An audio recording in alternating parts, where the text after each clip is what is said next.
9h04, e eu falei aqui um pouquinho mais cedo, né, o Zaidan, que hoje, por ser Dia Internacional da Mulher, a gente tem sempre muitos números negativos e dados negativos para trazer sobre as mulheres, principalmente no que quando a gente fala de segurança. A nossa primeira entrevista esbarrou nisso. O Eduardo Vasco falou sobre a violência contra a mulher, os estupros de guerra que são cometidos. A ONU trouxe esse levantamento ontem de que 1 em cada 4 governos ouvidos por eles relatou piora nas condições de segurança das mulheres, principalmente por causa dos avanços dos conflitos armados. Falamos sobre o recorde de feminicídios que São Paulo bateu 2 anos seguidos. 2023, 2024 e 2025, infelizmente, não começou de uma maneira positiva. E por isso que eu queria virar um pouco essa chave e exaltar também mulheres que estão conseguindo deixar a marca delas de uma maneira diferente, de uma maneira positiva, que estão se destacando, inclusive, na ciência. Sabe que pesquisadores aqui da Unifesp, o Zaidan, estão trabalhando numa pesquisa que em breve pode virar um tratamento mesmo para câncer de mama em estágio inicial. Um tratamento que é minimamente invasivo e que consiste em congelar as células cancerígenas. Isso mata aquela célula e pronto. Está eliminado Perfeito. do organismo da mulher. Vale para casos muito iniciais. Então, a gente tem que também fazer aqui um apelo para que o trabalho de rastreamento do câncer de mama continue em vigor, que seja ampliado, ao invés de ser reduzido, né? Como está em discussão, inclusive, em Brasília, para que a idade de rastreio seja rebaixada para 50 anos, não só a partir dos 40. Uma maluquice que muitos médicos estão contestando, inclusive a médica que a gente vai ouvir agora contesta isso também. Vamos ouvir aqui então a Vanessa Sandivo, ela é médica mastologista, pesquisadora da Unifesp e vai contar um pouco sobre essa pesquisa que está em andamento, pioneira aqui no Brasil. Espaço aberto agora aqui no Jornal Gente da Rádio Bandeirantes para a gente falar sobre saúde e sobre mais uma inovação da ciência brasileira, dessa vez no combate ao câncer de mama. A gente está falando de um estudo que está em andamento na Universidade Federal de São Paulo, a Unifesp, sobre crioablação. É uma técnica de congelamento de células cancerígenas e que até agora está se mostrando muito eficaz no combate ao câncer de mama. Vamos conversar com a médica mastologista, professora da Escola Paulista de Medicina da Unifesp, a Vanessa Sanvido, sobre essa pesquisa. Doutora, bem-vinda aqui à Rádio Bandeirantes. Oi, eu que agradeço o convite. Obrigada pela oportunidade para a gente falar um pouquinho dessa técnica tão inovadora que vem estimulando tanto a nossa pesquisa aí nos últimos 2 anos. Legal. Agora, sobre justamente essa questão aí da técnica, vamos explicar para o nosso ouvinte no que consiste esse congelamento? Porque geralmente quando a gente fala em combate ao câncer, já vem logo duas coisas, né? 2 procedimentos logo de cara. Quimioterapia e a remoção das células cancerígenas por meio de uma cirurgia, por exemplo. Esse procedimento, esse tratamento, né, que vocês estão pesquisando, age de que maneira? Perfeito, né? A crioablação, ela é uma técnica que ela está sendo estudada para ver se ela pode ser uma opção para um tratamento cirúrgico. Ou seja, ela poderia vir a substituir o tratamento convencional, que é a remoção do tumor através de uma cirurgia. O que consiste essa técnica é que a cirurgia, ela precisa de todo aquele preparo. O paciente fazer uma internação, ela precisa do anestesista, ela tem uma incisão na pele para fazer aquela remoção da área do tumor. Em contrapartida, a técnica de crioablação, ela consiste num tratamento que é minimamente invasivo, ou seja, por uma incisão de 2 a 3 milímetros, que é o tamanho suficiente para a gente introduzir uma agulha dentro do tumor, a gente faz o resfriamento daquela agulha. Então, a gente forma uma bola de gelo, que a gente chama de uma esfera de gelo, que engloba toda a área que a gente precisaria remover. Essa esfera de gelo atinge temperaturas de menos 160 graus Celsius. E com essa temperatura, não tem nenhuma célula neoplásica que fica viável.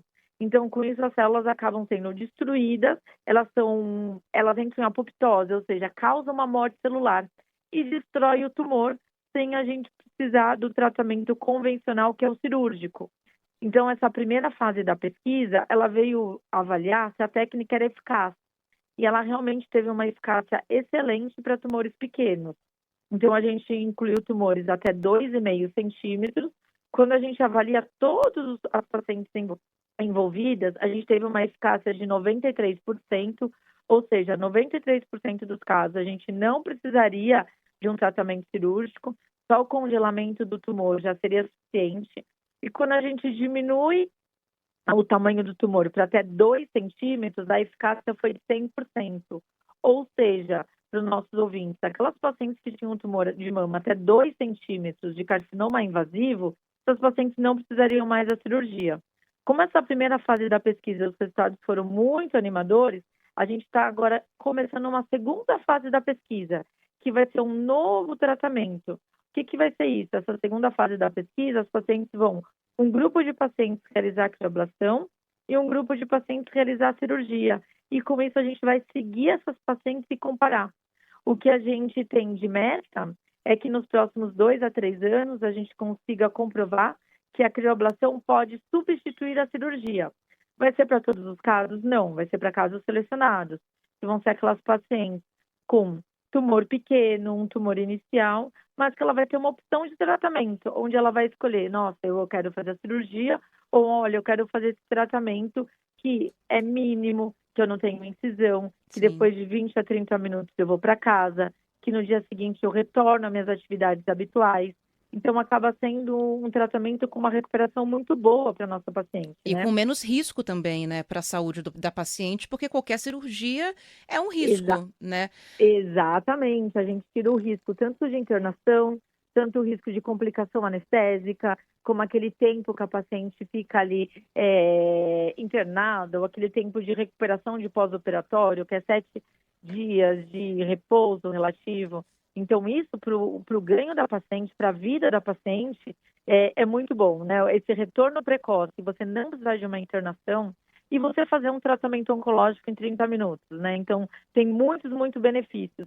Além disso, como o gelo tem um efeito anestésico, o pós-operatório ou pós-tratamento também é muito bom, porque a paciente fica com um procedimento que ela é indolor, ela não sente dor logo que finaliza o tratamento. Diferente de uma cirurgia, que a paciente precisa ficar de repouso, que tem que tomar analgésico, anti-inflamatório, por causa daquelas sequelas da incisão cirúrgica, né? Claro. Agora, bom, você mesma falou que não é um tratamento que se aplica a todas as pacientes, porque depende muito do estágio em que a doença foi encontrada. A maior parte dos casos de mama no Brasil hoje corresponde a que realidade? A gente está falando de estágio avançado, de pessoas que poderiam se incluir nesse Uhum. tratamento. Qual que é a realidade hoje das mulheres com câncer de mama?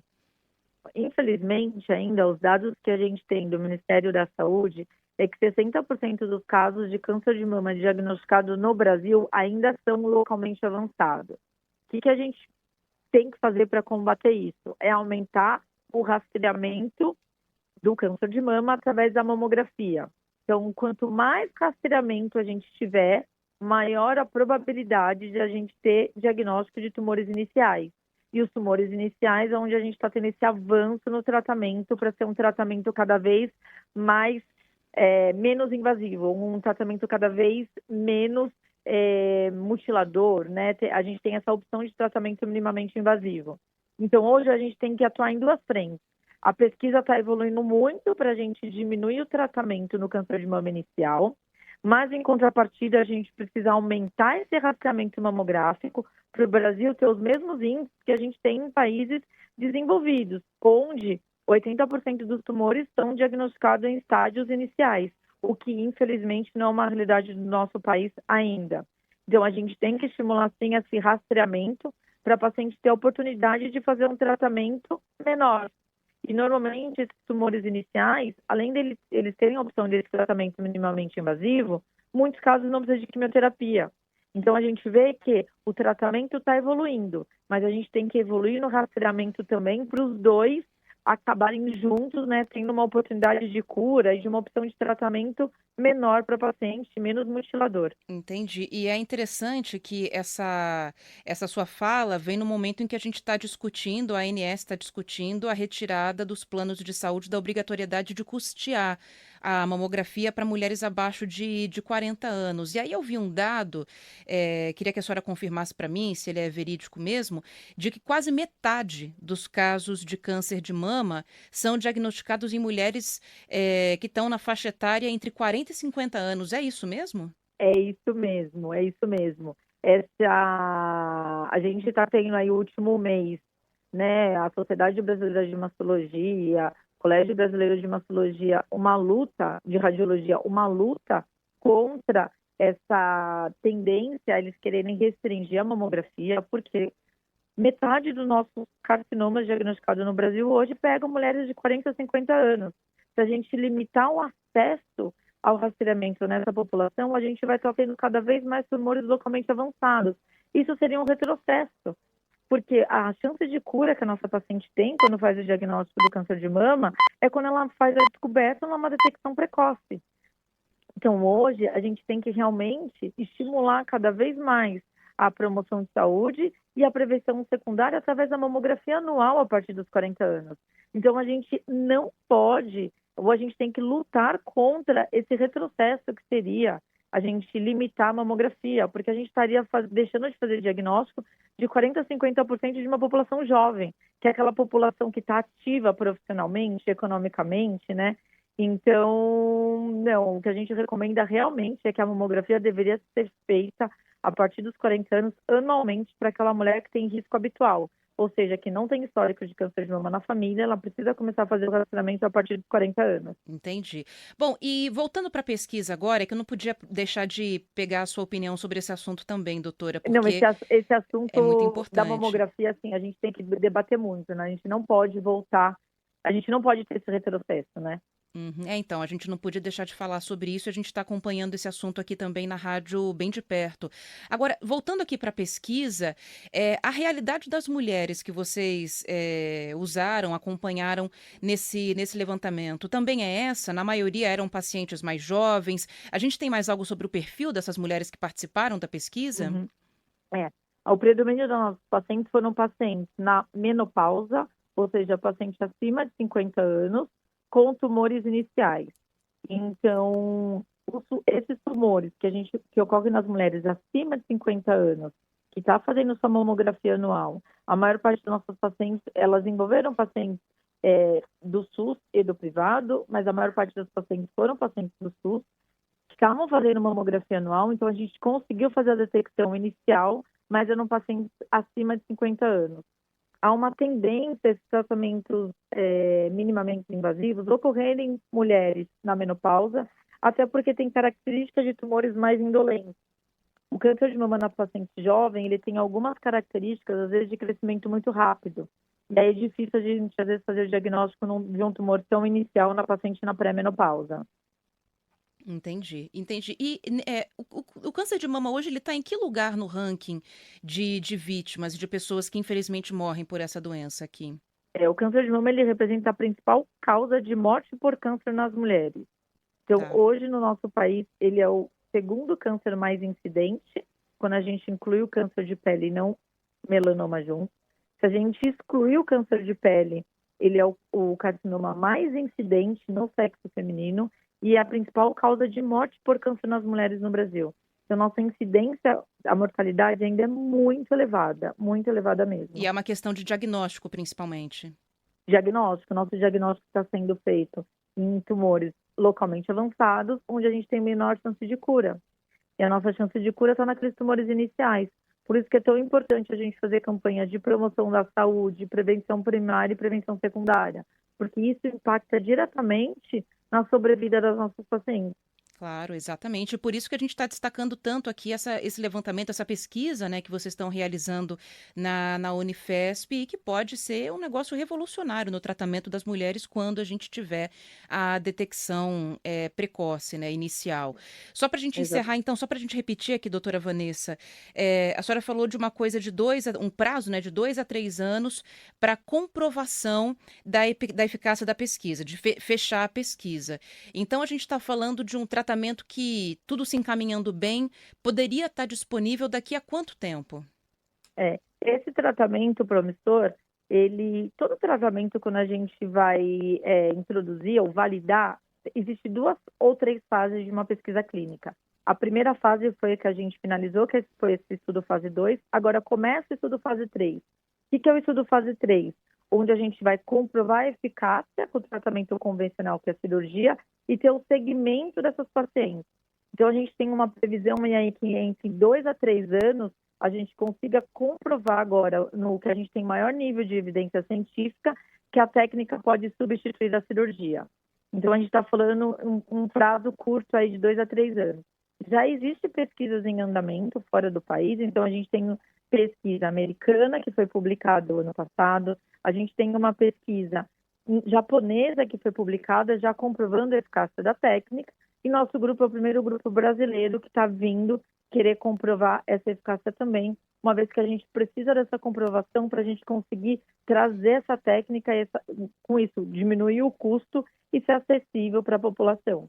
Ótimo, excelente. Tomara que dê certo, a gente está aqui na torcida e vai seguir acompanhando os resultados da pesquisa. A gente está conversando, hoje a gente conversou aqui na Rádio Bandeirantes com a doutora Vanessa Sanvido, médica mastologista, professora da Escola Paulista de Medicina da Unifesp, sobre essa técnica de congelamento das células cancerígenas no tratamento do câncer de mama.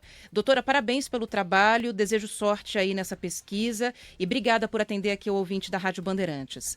Eu que agradeço, estou à disposição para tirar qualquer dúvida e muito, muito agradecida por vocês divulgarem tanto o problema da mamografia, quanto os novos estudos e quanto mais orientação e conscientização a gente tiver da população, isso impacta diretamente no rastreamento da doença, que é tão importante na população feminina, né? Isso. Então, eu que agradeço. É isso. E olha, na semana passada acabou o prazo para que a Agência Nacional de Saúde recebesse propostas, sugestões sobre essa questão de alterar, né, a idade em que os planos de saúde são obrigados a dar assistência, a cobrir o exame de mamografia. Na entrevista eu até falei abaixo de 40 anos, mas não, é abaixo de 50, né? Hoje a gente